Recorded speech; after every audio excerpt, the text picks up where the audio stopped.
महीनों की शांति के बाद गाजा स्थित चरमपंथी संगठन हमास ने इजरायल के खिलाफ बड़ा हमला किया है। चरमपंथी संगठन हमास और इजरायल के खिलाफ संघर्ष लगातार जारी है।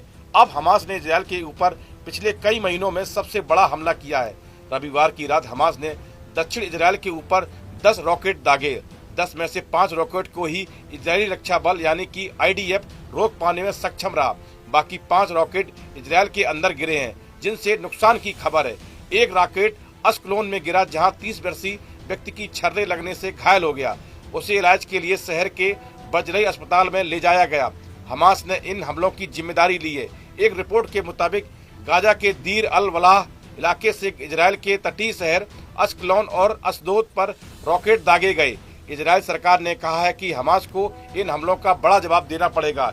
इजरायल के रक्षा मंत्री ने प्रधानमंत्री बेंजामिन नेतन्याहू से बात की और इजरायली सेना को हमास पर और बड़ा हमला करने का सख्त आदेश दिया है।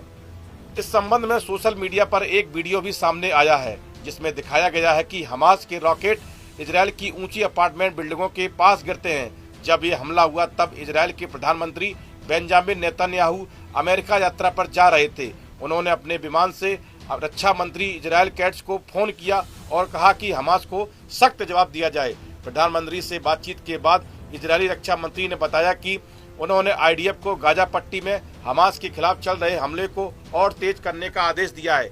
इजरायल के रक्षा मंत्री ने एक बयान में कहा कि IDF को आदेश दिया गया है कि वे सैन्य कार्रवाई को आगे बढ़ाएं और रॉकेट हमलों के जवाब में हमास को बड़ा नुकसान पहुंचाएं।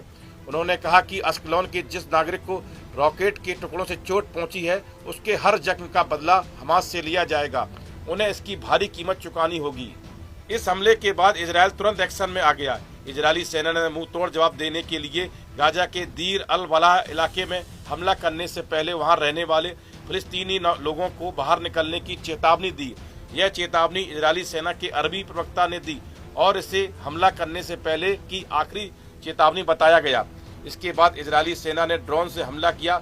इस हमले में उन रॉकेट लॉन्चरों को निशाना बनाया गया जिनका इस्तेमाल इजरायल पर हमला करने के लिए किया गया था। इससे पहले इजरायल ने गाजा पट्टी में ताबड़तोड़ हमले किए, जिसमें कम से कम 32 लोगों की मौत हो गई। मृतकों में 1 दर्जन से अधिक महिलाएं और बच्चे शामिल हैं। इजरायल ने पिछले महीने हमास के साथ अपना युद्ध विराम समाप्त कर दिया था और आतंकवादी समूह हमास पर नए समझौते को स्वीकार करने और शेष बंधकों की रिहाई के लिए दबाव बनाने के लिए क्षेत्र पर कब्जा कर लिया था। इजरायल के हमले का हमास ने भी जवाब दिया है और उसने भी इजरायल पर ताबड़तोड़ हमले किए हैं। ताजे हमले उसी कड़ी का हिस्सा हैं। इजरायल ने सीज फायर खत्म कर दिया था और फिर से हमास पर हवाई और जमीनी हमले शुरू कर दिए थे। दूसरी ओर इस हमले के बाद गाजा और इजरायल के बीच तनाव और बढ़ने की आशंका है।